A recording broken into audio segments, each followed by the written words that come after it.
And just want to welcome you to our first webinar of the fall for Brain Matters. The topic today is living safely with dementia. My name is Susan Ofster, a public education coordinator with the Alzheimer's Society Southwest Partners. I will be the MC and moderator for today's webinar. Jess Barton and Ashlyn Humphreys, also public education coordinators with the Society, will provide our technical support today. At the Alzheimer's Society, our role is not only to provide programs and services to people going through the journey of dementia, but also to provide dementia education and to advocate for those living with cognitive disabilities. So before we begin, I have a little business to go over relating to the webinar experience. Please note that your cameras are off and microphones are muted for this webinar. This event is being recorded and the recording will be available in the future on our YouTube channel. At the end of the presentation, we will have approximately 15 to 20 minutes for a moderated Q&A. We will do our best to address as many questions as we can. During the presentation, if you think of any questions for the panelists, please add them to the Q&A box. See down here. We will, yes, located at the bottom of your screen. If you would like to submit a question anonymously, please click the Send Anonymously box before clicking the Send button. Any questions that have been submitted prior to the webinar will have been shared with our panelists. And a great feature, we have enabled what is called the upvote feature on Zoom, which allows people to see all questions being asked and to move the most popular questions to the top of the list. If you see a similar question posted by someone else, you can simply vote on the question by clicking the thumbs up icon underneath the question, as you see here. And then once the icon is clicked, the question will move up in the list. So that way, when we get to the Q&A, I will be asking the questions with the most upvotes first. Should you be having any technical concerns, please type in the chat box and Jess or Ashlyn will be happy to help you. You may need to move your cursor around to see the Zoom controls and icons. You can submit your technical concerns in the chat box and they will only be seen by the panelists, which includes myself, Jess, and Ashlyn. So since everyone's situation is unique, the information being provided today in this presentation is for educational purposes only. Should you have specific questions about your situation, please contact your support worker. So today, on World Alzheimer's Day, we are excited to share a sneak peek of our new video, Making Your Home Dementia Friendly. So the seed for this video was planted in 2018-2019, that fall and spring. We hosted our first ever group of occupational therapy students from Western University. Not only did these hardworking students develop recommendations for us to transform our London office into a more inclusive and accessible space for persons living with dementia, but they also created the content for our Making Your Home Dementia Friendly brochure, which you can see here on the screen. So during the early days of the pandemic, our communications team saw the potential of taking the helpful information from the brochure and translating it into an animated video to be used as another practical and highly visual resource for our clients. So the video is still awaiting a few final edits, but we wanted to share a preview of it today to set the stage for our discussion with our panelists.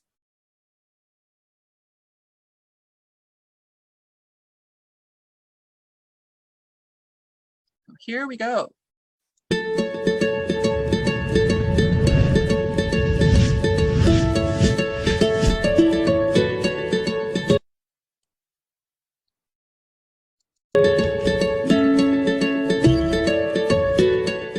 This video was produced by the Alzheimer's Society to illustrate how you can make your home more dementia-friendly. Please note that while modifying your home environment, it is important to keep it familiar. The goal is to strike a balance between safety and independence. The following tips don't need to be done all at once, but prioritized based on immediate needs and your own circumstances. Please consult with your support worker at the Alzheimer's Society if you have any questions. Hi, I'm Susan from the Alzheimer's Society. Home is an important place for everyone. For the person living with dementia, a familiar environment can help them connect with the past and maintain a sense of who they are. However, some practical changes may need to be made to keep the home dementia-friendly.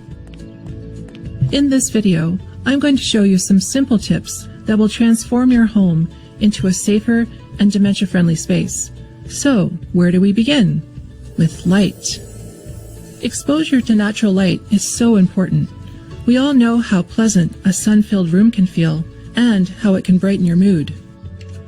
For people living with dementia, access to natural light can assist in general well-being and helps in differentiating between day and night. To help facilitate better sleep, darken the bedroom at night. If reflections are troubling or distracting, cover the mirrors and windows. To ensure effective lighting, you can help to minimize glare, reflections, and shadows, which may be disorienting for the person living with dementia. Let's move to the kitchen and dining area, where the environment is a key contributor to the enjoyment of food. A few simple changes can help make eating and drinking easier. Use tableware without a pattern, and select color for plates and cups that contrast with food and the table surface. When storing food, use clear plastic containers to make it easier to see what's inside. And to make navigating the kitchen easier, you can also label cupboards and drawers to indicate what's inside. Use both words and images. Or try see-through cabinets and open shelving to allow for quick and easy location of items. Down the hall, we'll come to the bathroom. You'll want to make this room easy to find to help support independence for the person living with dementia. Confusion about the surroundings could lead to frustration and anxiety if the individual can't get to the toilet as quickly as needed. You may wish to try a brightly colored sign or simple picture to label the bathroom. Such signs are also a good idea for other key rooms within the home. Inside the bathroom, clear away items that are not regularly used. Installing a colored toilet seat may make the toilet easier to identify. To help prevent falls in the bathroom, install safety equipment such as grab bars or poles. As an additional safety measure for both the bathroom and kitchen, keep the household water temperature below 49 degrees Celsius or 120 degrees Fahrenheit. Continuing on with bathroom and kitchen safety measures, try labeling taps to indicate hot and cold, and on-off labels for light switches. Falls can also take place in rooms and spaces other than the bathroom. To reduce this risk in other areas of the home, it is important to reduce clutter, which can cause confusion and distraction for the person living with dementia. TVs, radios, and other devices that are on but not in use can also contribute to distraction. Falls can also be reduced by considering the flooring. Plain is best. Try to avoid flooring that is shiny, patterned, or dark in color. And a simple change? Remove tripping hazards, such as throw or scatter rugs and cords. Keep in mind that hazards can potentially rise with other common household items, particularly as the person living with dementia progresses along the disease course. Be attentive to items such as medicines, alcohol, cleaning products, sharp objects, and poisonous plants. If necessary, remove items of concern or lock them in a secure location. With so many possible safety modifications, remember to keep your home environment as familiar and engaging as you can. Place keepsakes around the home that help to trigger happy memories. Use a large calendar or whiteboard to record social engagements and upcoming special events, such as birthdays. And keep a list of key phone numbers with photos by the telephone. I hope this tour of our home, with its dementia-friendly modifications, was helpful. As mentioned at the beginning of this video, Don't feel as if you need to make these changes all at once. Now you have the knowledge of what you can do. Prioritize the changes that make sense for the immediate needs of your loved one and your own circumstances. If you have any questions, the Alzheimer's Society is here to help. Here's a recap of the tips presented in this video. For people with dementia, access to natural light can assist in general well-being and helps in differentiating between day and night. At night, darken the bedroom to help facilitate sleep and minimize glare, reflections, and shadows. In the kitchen, use plates without a pattern and color contrast them with food and the table surface. Use clear containers for storing food, label your cupboard contents, or use see-through cabinets or open shelves. Make the bathroom easy to find, using signs with words and images. Contrast the colors of the toilet seat for easier identification. Install safety equipment like grab bars and poles. In both the kitchen and bathroom, make sure the water temperature is kept below 49 degrees Celsius or 120 degrees Fahrenheit, and label the hot and cold faucets. Also, label the light switches with on and off signs. Falls can take place in any room of the house. Reduce the amount of clutter, which reduces the falls risk, as well as confusion and distraction for the person with dementia. Remove throw rugs and loose cords. Avoid shiny, pattern, and dark floors. Be aware of hazards in the house, like medicines, alcohol, cleaning products, poisonous plants, and sharp objects. Keep your home as familiar and engaging as possible. Use keepsakes to trigger happy memories. Set up a large calendar or whiteboard to record social events and special occasions like birthdays. And keep a list of key phone numbers with photos by the telephone.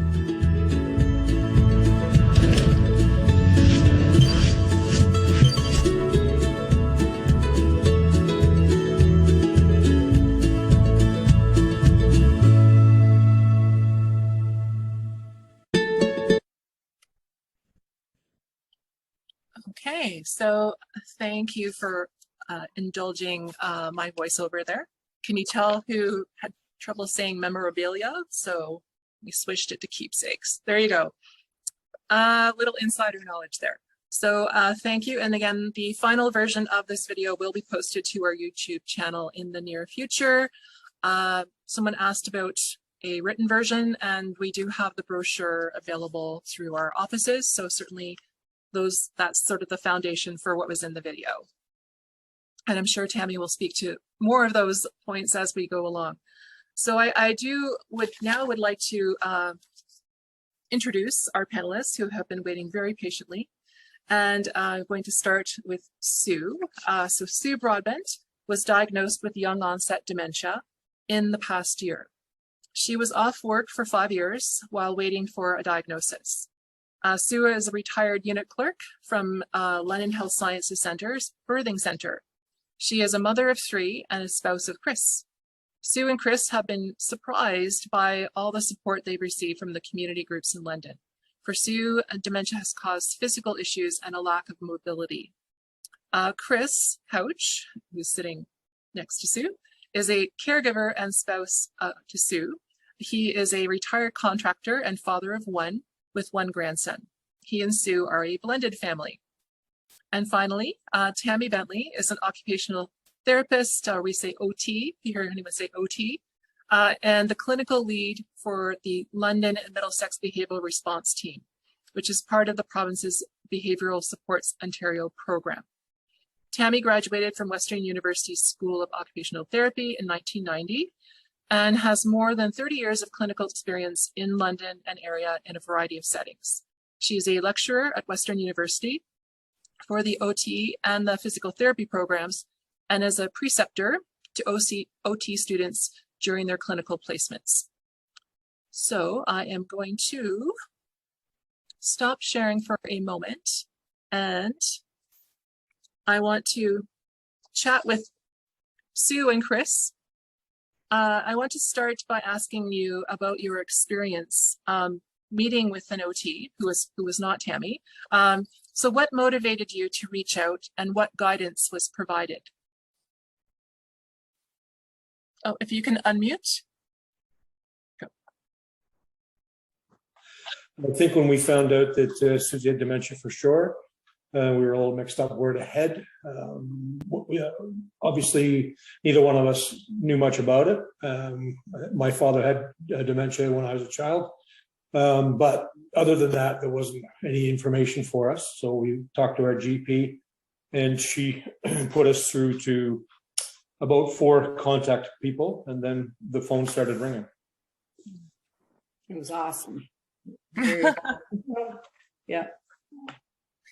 And can you speak to your experience meeting with the occupational therapist and how they supported you? You did. Susie's a little nervous today. That doesn't do dementia very, it doesn't help her.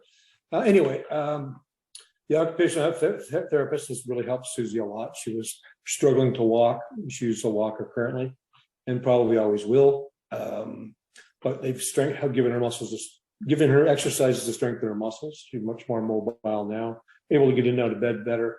And I think the depression hit at the beginning. So that obviously caused a lot of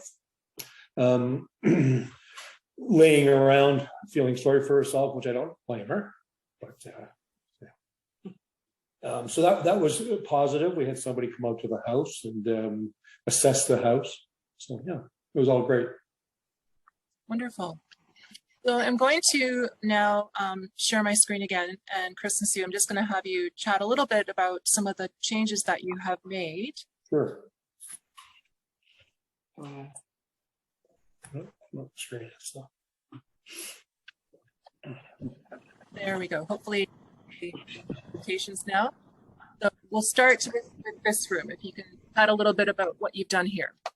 Yeah, Susie was having trouble getting in and out of bed at the beginning. Not so much now, but we went. First of all, when the therapist came to the house, she suggested getting a handrail, and we did that, and we ended up getting it through a little church by us, which is, I think it's the Masons. They give you stuff, and we'd initially had a new one. We rented for a month, and then we found out that we could go and just borrow these and then take them back when you're finished with them. So that was, it's just a matter so Susie can pull herself out of bed a little easier and maneuver herself in bed. Wonderful. So next we'll talk about the bathroom and what you've done here. The bathroom, our tub was in bad shape, and then Susie's having struggle to get in and out of the tub. So we had talked about it for a couple of years about just putting a shower in with a 2-inch lip, and sort of just made it time to do it. So we just went ahead and did that, and it's got 3 handrails in it. There's one before you get in, one when you get in, and then there's a soap dish on the wall, on the end wall, we'll call it, and it's also a handrail, and there's a bench sort of behind the checker towel on the left. You can see right here. So you can fold that down. Yes, it folds. Yes. It really is helpful. Very helpful. Yep. Wonderful. Thank you. And then next we'll talk about this photo. Yeah, it's just stairs to our basement. We live in a community with a lot of seniors, and one of the ladies had 2 years ago when we first moved here had asked me to fix her. She had somebody previously make a gate, and it just needed some adjustments. So when Susie was diagnosed with dementia and started having problems walking, I thought she should be wise to have a railing across there and see how it goes. And it's gone well so far. There's been no falls, but Susie still steers wide, and it was about an 8-foot hallway there. So yeah, it was just for safety. Cool. And the final photo is a place I know that you cherish quite a bit. If you could chat about that. That's our trailer up in Wildwood. We could try to continue our life as much as normal. In St. Mary's, yes. We live in our trailer is a 5th wheel, which has created problems for Susie this year. It's anybody knows what a 5th wheel is, but you go upstairs to the bedroom and the bathroom. It's sort of a split level, I'll call it. Anyway, Susie has trouble getting in and out of the stairs there. So we've sort of been looking for a used trailer again. Our lot's beautiful. As you can see, the water's in behind us. And obviously I'm a Bruins fan. Anyway, yeah, I put extra railings on the deck. put a few hand grabs in the trailer as well for Susie to get in and out. Yeah. So just all things sort of when I see her grab something to help herself move up a stair, I think, okay, that's a place we should have a grab. So. It's wonderful. Thank you very much for sharing that. And anything else to add, Sue, from you? No, I was just agreeing with you. Yeah. Great. So I'd like to welcome Tammy now to the discussion and talk about, and Tammy, if we want to go back and look at any of those photos, let me know. And just a comment, on the video and any of the modifications that Sue and Chris have made in their introduction. Okay, thank you for including me in this topic. I think it's a very important topic, and I think already what you have highlighted here, Susan and Sue and Chris, is that there are general home modifications that are very helpful, and I think that the video and the pamphlet are, representative of, general safety things that should be considered really for anyone. I mean, when you don't have to have dementia to reduce trip hazards, we can all trip. And so I think those are really good general guidelines. But I think what Sue and Chris have also identified, and this is really where the role of the occupational therapist comes in, is that when you are seen by an occupational therapist, they will focus on your specific challenges. So as it was mentioned, Sue has had some trouble with her mobility as it relates to her diagnosis of dementia. And so when an occupational therapist comes, they will identify the specific challenges that you are experiencing. So, Sue may have challenges with sit to stand. She might have challenges with her balance. She might have challenges, falling backwards. So it really is that specific focused role of the occupational therapist. So they will come and they will talk with you, first of all, to find out what your challenges are from your own unique perspective. And then they will do a functional assessment. And I certainly have had over the years a lot of clients and family members say, well, why do I need to do that with you? Why do you need to see it? Can't I just tell you? And really the occupational therapist's expertise lies in analyzing what the challenges are. And the only way to do that is by first gathering information, with your interview, and then doing a functional assessment. So it doesn't have to take a long time, but it really is in observing those behaviors that the occupational therapist can identify specifically what those challenges are. For example, there's lots of equipment that Sue and Chris have added to their home. For example, let's go back to that shower situation. They were thinking about changing the, let's go back to that shower. That's perfect. So you see there, it's very user-friendly. It is very attractive. And so, when you talk about dementia-friendly modifications to your home, you can see here that it looks good. So if you wanted to sell your house or resale, or you're concerned about that, this is, a beautiful example where you can, optimize your own safety or your loved one's safety, but it also looks great. It's very modern, with the, I like the darkish floor and then the tile. It's just really, really handy. And then you see the three different grab bars. So for example, you'll grab the one on the right when you're stepping over the lip of the shower. And there are also, showers that are available without a lip, but then you have some more challenges there where you have sometimes trouble with the water running away and a wet floor. And so here's an example, a really clear example of how you can make something attractive, but also safe. Maybe we could take a look again at that, the gate, because I think that is another example where you can do something very simple. It looks attractive and it's safe for all. You could also have, a gate that goes across the whole top of the staircase there. But I think, again, this is a very good example of something that can be used in a minimalist way to optimize your safety at the top of the stairs. So we'll just go back maybe to that slide about the occupational therapist, all of the things that an occupational, excuse me, an occupational therapist will look at. Thank you, Susan, that's perfect. So as Sue and Chris mentioned, she has some physical challenges, so some mobility issues.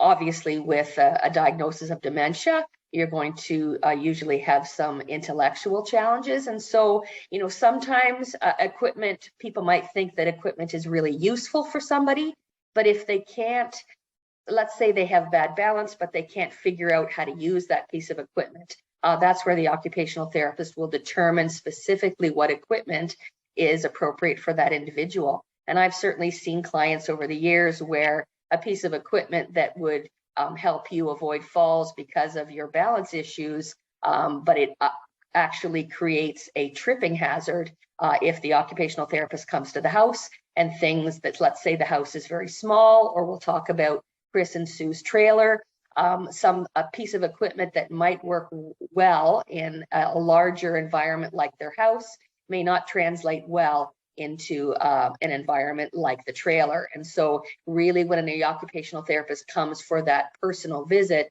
assessing that environment is really key, because again, equipment that might work in one environment may not work in another.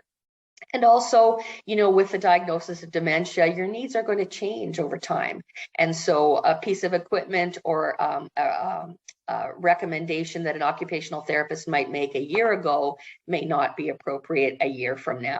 And so, you know, sometimes it is a little bit of a moving target, and that's why it's important to keep that equipment fairly streamlined. Chris did mention that he obtained free equipment from the Consistory Club. Oh, he said a church in London. The Consistory Club is actually run by the Masons, and they accept equipment. So when folks are finished with the equipment or they no longer need the equipment, it's a great place to donate that equipment, because then it is free and available for folks to use for as long as they need it. And then the Consistory Club asks for you to bring it back. So there's lots of places that rent equipment, but then you're looking at, you know, an expense involved there. And it's always ideal. You saw that bed rail, it's a beautiful looking bed rail. And if you can get that for free for as long as you need it, that keeps things simple. And you know, we all like to save money. So I think it's handy to kind of know your own individual or your own local area and what might be available there. We also want to focus when the occupational therapist comes to see you, they also take into account emotional challenges. Chris and Sue mentioned at the beginning of the program here that, you know, when she was first diagnosed, Sue kind of sat around and she was very, you know, overwhelmed with that diagnosis. So as nice as it was to obtain a diagnosis to explain Sue's challenges, there's always an emotional element there. And sometimes it's the emotion that's interfering with somebody's ability to do things. And so that is where, you know, your caregiver comes in, and Chris, as spouse first and caregiver second, he is a wonderful support for Sue, but getting over those emotional challenges is very important. So probably at the beginning of the diagnosis, or when Sue was first diagnosed, it wasn't it was her emotional challenges that were interfering with her participation in activities, not necessarily her the diagnosis itself. And as I mentioned several times, the environment is key. And of course, social considerations, when you think about Sue and Chris's situation and anyone's situation, is that social support that is available around that person that is really key to their success and their individual situation.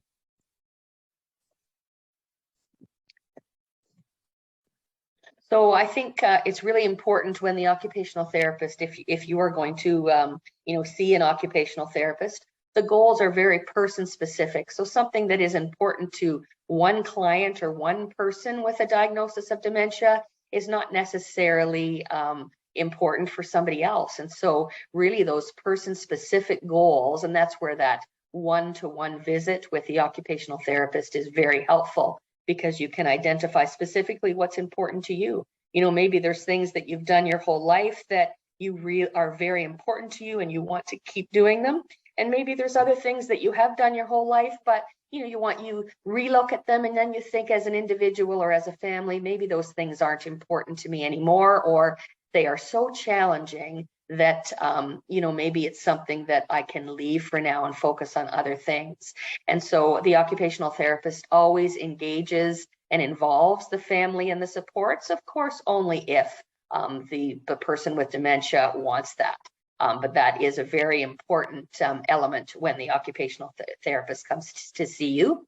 And as you can see here, your goals are, when we identify goals with clients, you want to be specific about them, measure them so that you can determine if you have achieved them or not, that they are achievable, they're relevant, and that they have a time limit, or you have a goal as to the time frame that you're looking at.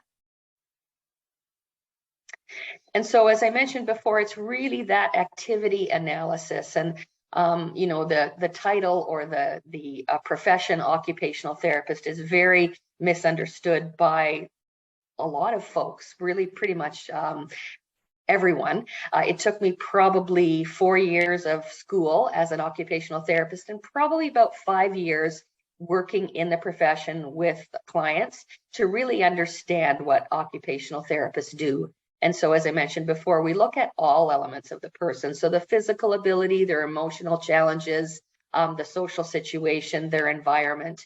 And again, we start with our interview and then we observe that activity to determine what the challenges are. If someone has trouble going from sitting to standing, for example, you can raise the height of the surface that they're standing up from. So if they have trouble getting on and off the toilet, the video that Susan showed with a grab bar beside the toilet can be very helpful. You can also raise the surface height of the toilet, and that can be helpful as well. But for some folks, if you raise that height too much, then their feet don't touch the ground, and it's actually more of a hazard for a shorter person if you raise that height too much. And that's where that real individual occupational therapy assessment is key. To actually observe that environment and observe that sit to stand, let's say from the toilet, to see where the challenges are. And it's really around modifying that activity. So an occupational therapist always should identify the easiest, simplest, and least the most cost-effective way of modifying that activity. And then you can look at more expensive options once you've tried the inexpensive ways of modifying that activity. I think we can go on to the next slide. And then again, it's really your goals as a person, as an individual, and as a family member. It's really your specific goals. Was cooking really important to you and you want to continue being able to do that? Or is it, maybe we'll order Meals on Wheels now instead of worrying about keeping the stove on and keeping the elements on if somebody has an intellectual challenge. So really, it's important when working with the OT that you are specific about your goals. What's important to one person is not necessarily important to another. Thank you, Tammy. That's a great overview and really helpful for this discussion. So I'm going to invite Sue and Chris back to the discussion. So Tammy spoke about the importance of identifying goals. And so to you, what would you like to continue to do, but you might have some concerns about safety? Well, we're involved in bowling and some other things. Obviously, that's not going to be possible now. But one thing we've always enjoyed is travel. I think that we started on a voyage of trying to figure out how we could do a trip to Europe in the near future in October.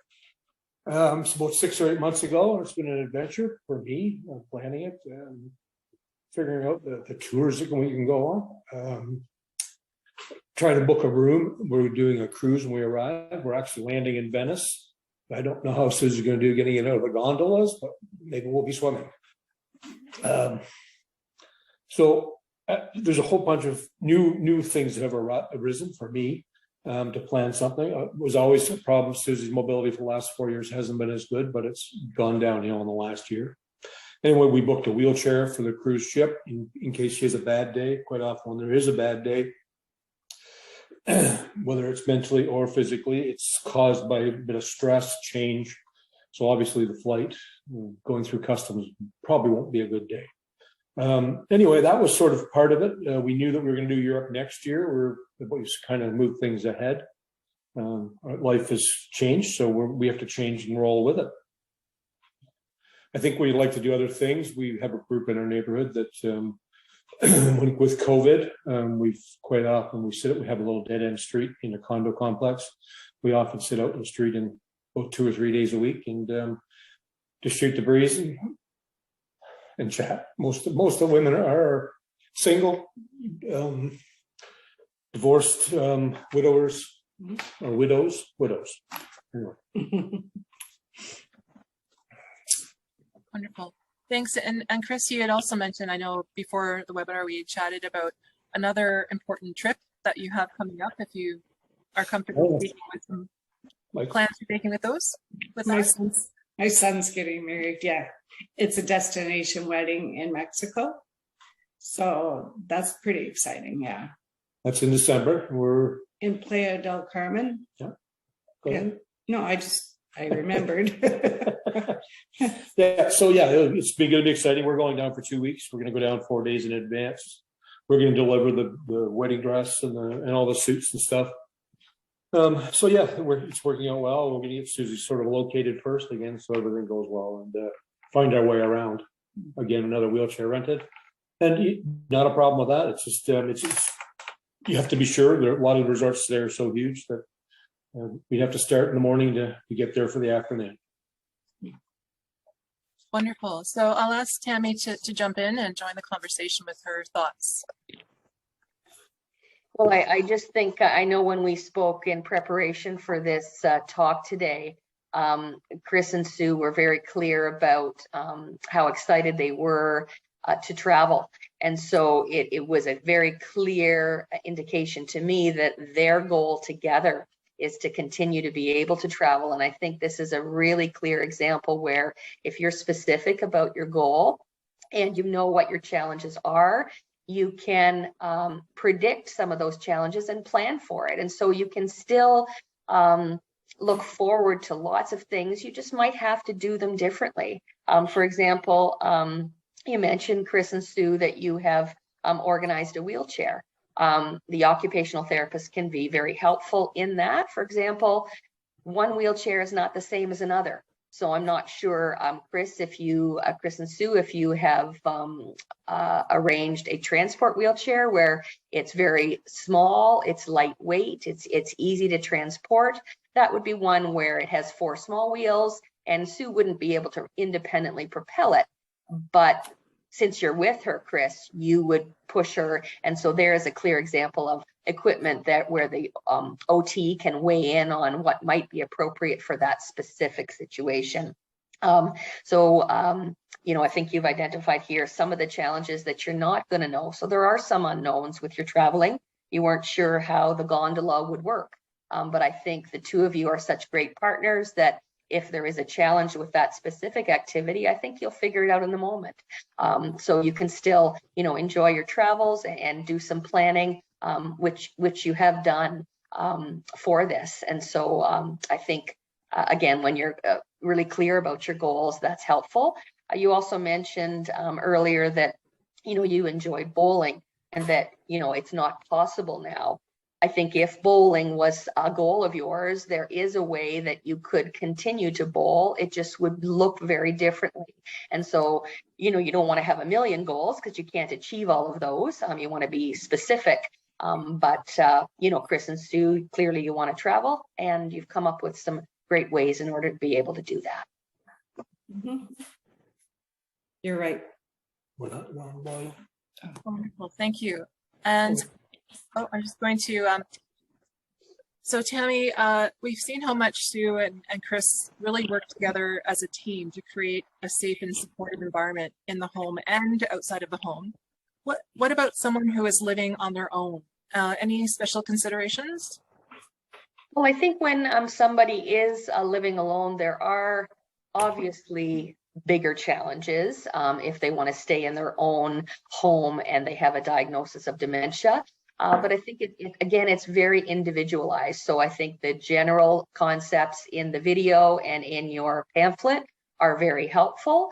But again, it's about individual goals. For example, let's say someone lives alone and they have always cooked, but now there is a safety risk with the cooking.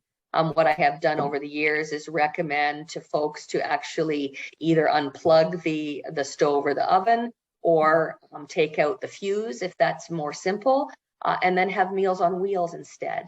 When someone is living alone, it's still very important to consider the social environment. Sometimes informal caregivers can be super helpful. So maybe next door neighbors that really care about that person can check in on that person. So again, it really is specific, and it's when you're wanting to remain home safely with dementia and you are alone, it's really important to access all of the other community supports that you might have. So, involving the Alzheimer's Society, family and friends, informal caregivers. There's also, private pay stuff that you can consider. Home and community care is a very important aspect. But you also want to be careful. I remember when Chris and Sue and I spoke originally in preparation for this, it can be overwhelming. And so I think accessing one support service at a time is sometimes very helpful, because if you've got the phone ringing off the wall, it's really hard to, determine what is most important to you. So if you're going to your family doctor and you want to talk about, sort of next steps, or you're talking with your support person at the Alzheimer's Society, one thing at a time is usually very helpful so that you're not overwhelmed. I think sometimes over the years, I've seen a lot of, supports being put in place for individuals, but in our desire to help others, sometimes we overwhelm them. And I'm not sure if Chris and Sue wanted to weigh in on that, but they certainly can. So that's okay, Susan. We can go ahead to the next slide. Thank you. So I'd just like to talk about, if you're wondering how to access occupational therapy services as a professional with a designated title, we have a college. So we have a College of Occupational Therapists of Ontario. And the college is really an organization that ensures that occupational therapists have the basic skills and abilities. It's really to protect the public, but I'm a member of the college, and anybody who uses the title occupational therapist has to be a member of the college, and there's certain guidelines that we have to follow. The Ontario Society of Occupational Therapists is a very helpful website to take a look at. If you're wanting specific occupational therapy services, they have a list of folks that are interested in specific focuses of occupational therapy. Funded occupational therapy services are available through your local home and community care, used to be called Southwest LHIN. So those are provided free of charge, and many family health teams also have occupational therapists attached to them. So if you're going to your family doctor, you could ask if they have an OT on the team. Usually they don't work full-time for each family health team, but they usually have office hours. And so that might be a helpful resource for you as well. And you can also look on the otontario.ca website to have a list of occupational therapists that you can access. So there are funded occupational therapy services, and then some OTs work privately. So it would be private pay. But if you're interested in funded OT services, you can access them yourself through your local home and community care services. You don't need a physician's referral for that. As a family member or as a client, you can call them yourself, explain what your goals are or what your challenges are, and that they will link you up with the appropriate supports that are funded. Wonderful. Thank you so much. And thank you, Sue, Chris, and Tammy for sharing your experiences and reflections. So to our attendees, I'm sure that you have many thoughts and questions, and I know we've been seeing some questions pop up. We will do our best to answer as many questions as we can over the next little bit. I'm just going to stop sharing my screen for a moment so we can see everyone. And I can see the questions a little more easily. And again, if you see a question that you like, hit the thumbs up and that one will pop up to the top. Okay, let's see here. So I think, Tammy, maybe this is a question for you about labeling a mixer tap. I'm sorry, can you just repeat that? Any thoughts about how does one label a mixer tap? So maybe a tap that's not hot and cold separately. Okay. I would probably change the tap.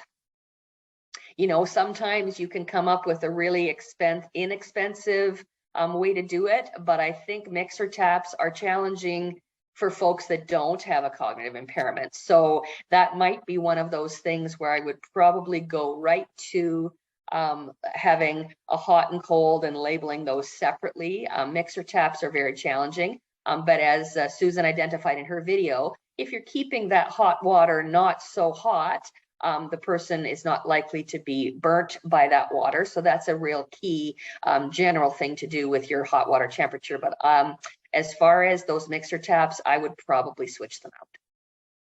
Okay, thank you. So we have a question. I'll just generalize it a little bit. So someone who is supporting a family member living with dementia. And the question is, other than having familiar items in the house and family keepsakes around, are there other suggestions you have to create a familiar space? So maybe, Tammy, I'll put that to you, and then maybe if Sue and Chris want to talk about how they have kept their environment familiar. So I think it's really important to keep things familiar as well, but what you will already know about your loved one is what keeps them satisfied. So I think it's important to keep it familiar, but it's also important to keep them satisfied, even if you can't keep it familiar. For example, you know, what were their interests? Did they enjoy specific kinds of music? You know, what kinds of things did they enjoy doing? Did they sew? Did they knit? You know, so specifically, so it's important to keep it familiar. And I think that's why it's great to stay in your own environment for as long as you can. So that's really key. But I think keeping people satisfied and happy and engaged is really important. You know, did somebody their whole lives do the crossword puzzle every day? Well, then there's maybe a simpler crossword puzzle book that you can get.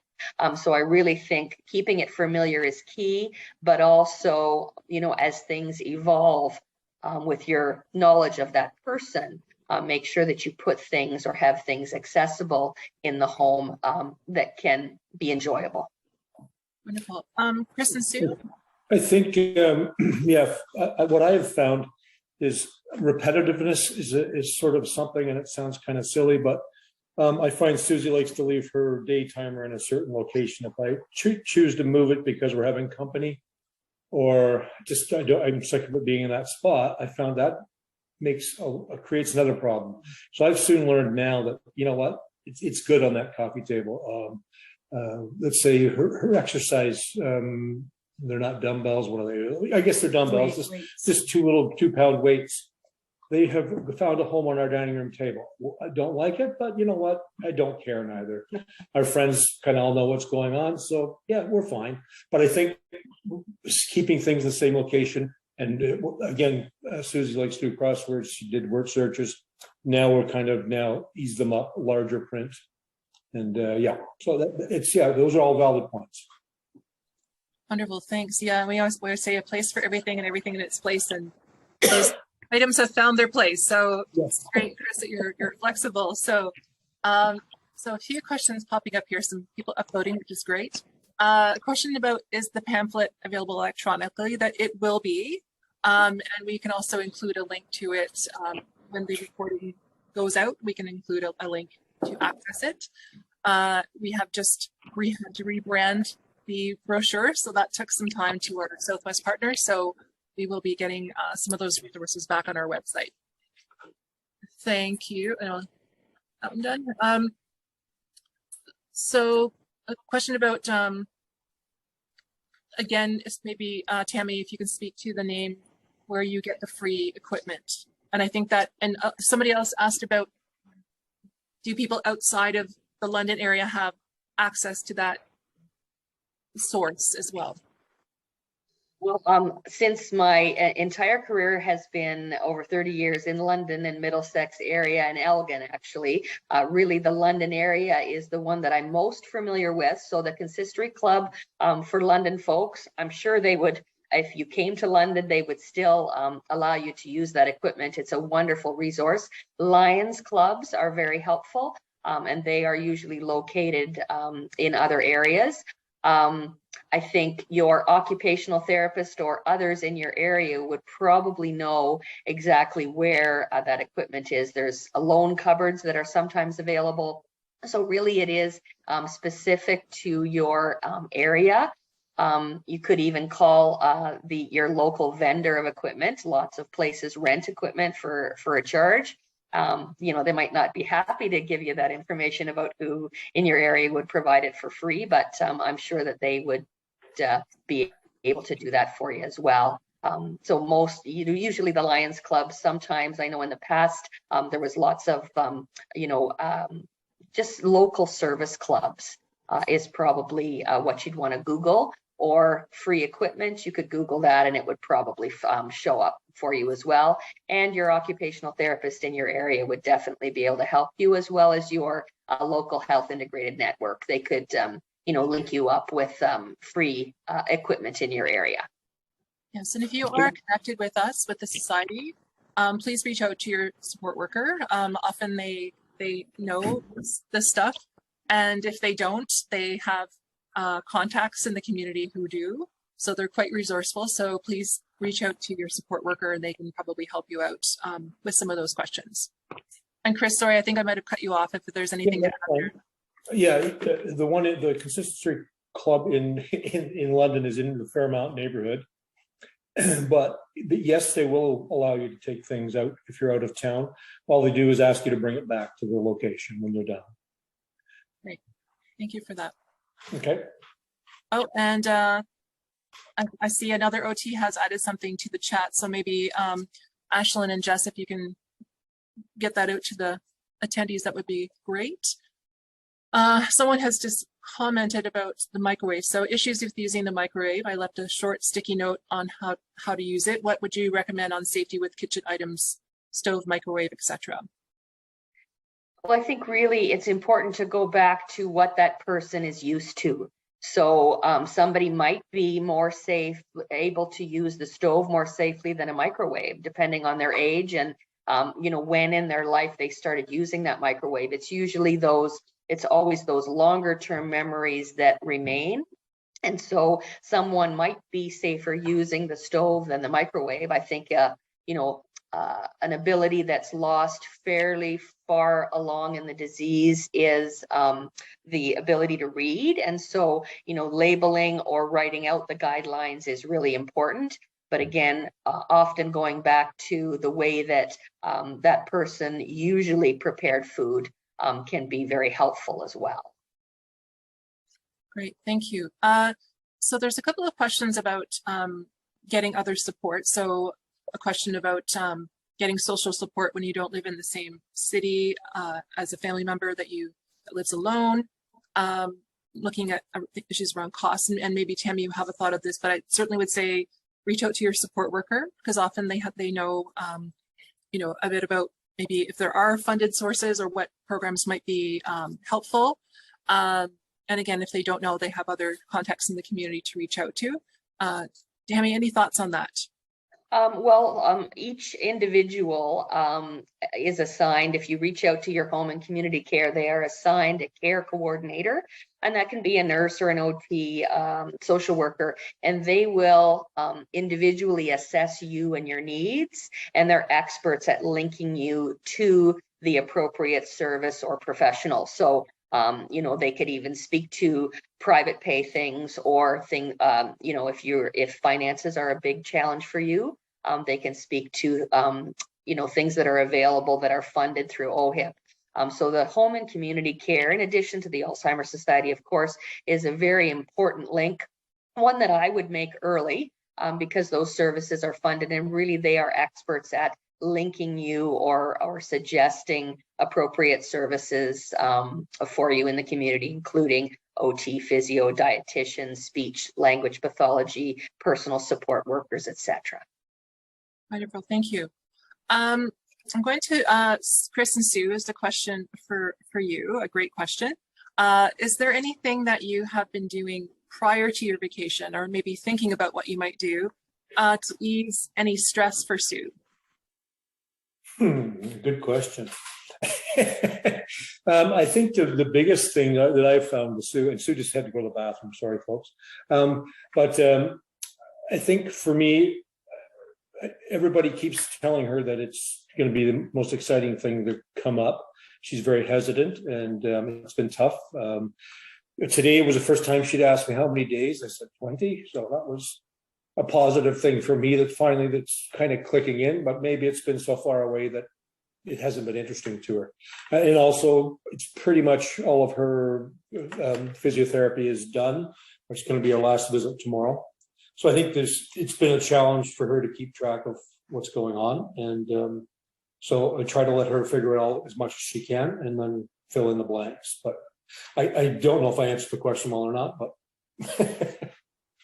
No, that's perfect. It's what is working well for you, for sure. Cam, any thoughts on that? Any you might suggest? Well, I think, clearly working with Chris and Sue has really highlighted the importance of Chris's support.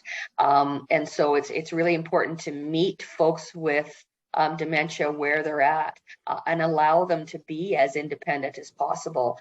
So, not pushing Sue, just allowing her to come to you, Chris, with questions. And, I think you, again, are a wonderful support to her, and you can help ease any nervousness or challenges that she anticipates with this traveling, and you're doing a wonderful job.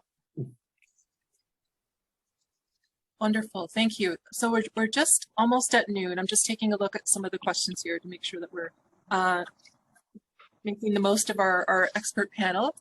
And a question about mirrors and windows that may cause anxiety for a person living with dementia when light is so important. So mirrors are a problem for this person's father at this stage of dementia. So Tammy, any thoughts about how to handle mirrors and windows? Well, I mean, it depends on the challenge. So I'll talk about window or mirrors first.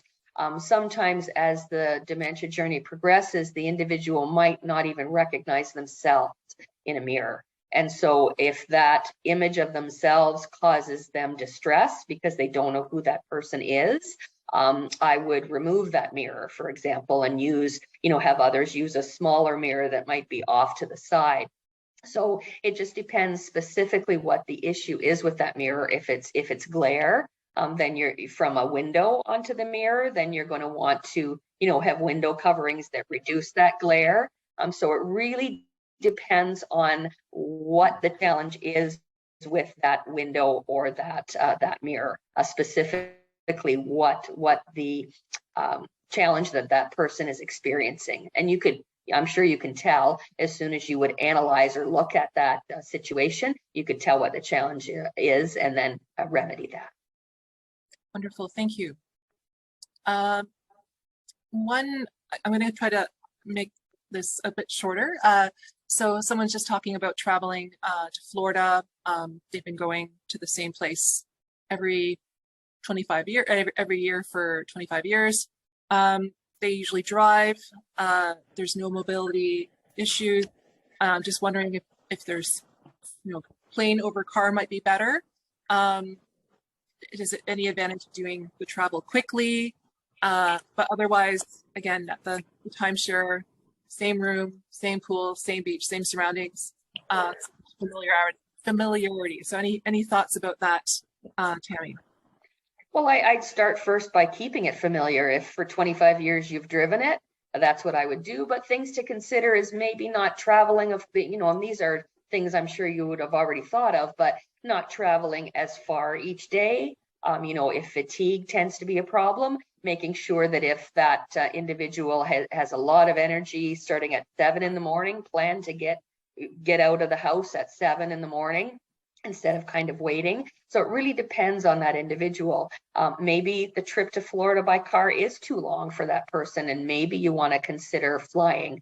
But you know, when you fly, there's also lots of considerations there as well. You know, if you were to fly out of Toronto Airport, then usually it's quite an expansive area. Maybe it would be appropriate if there's a local, like international airport. Let's say you live in London, maybe taking a flight from London to Florida might be your way to go, so that you don't have to deal with that, you know, busy airport.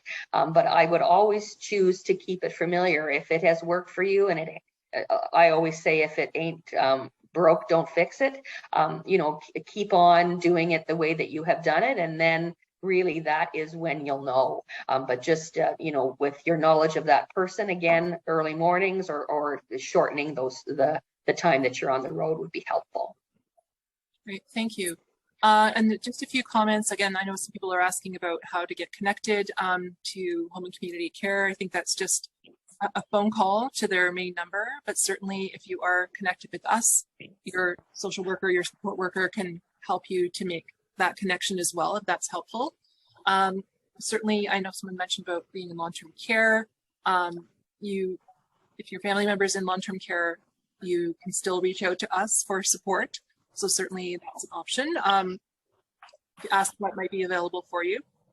So just summarizing that, and we do have the address and the phone number for the Consistory Club in Q&A. So thank you, Alexis, for providing that.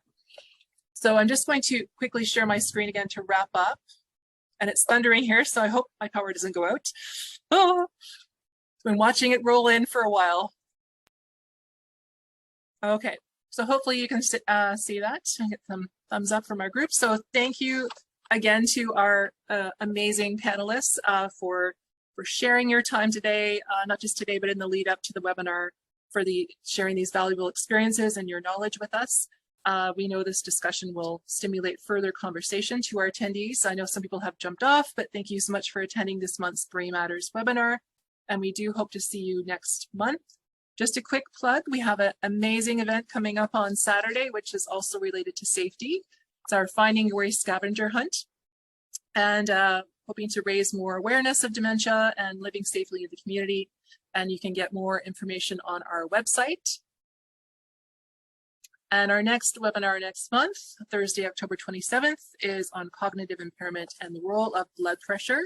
And we will be welcoming a couple of folks from Parkwood, and they will speak to their work in this field. So the registration will be open soon, and keep an eye on our website for that. So thank you again. When you leave, a survey or an evaluation should pop up on your screen. And if it doesn't, you'll get a reminder tomorrow. We'll have a follow-up email coming to you, so the link will be there. And thank you again for joining us and asking so many great questions, and enjoy the rest of your day. Hopefully if it's storming where you are, you've got your umbrella or raincoat and you can stay dry.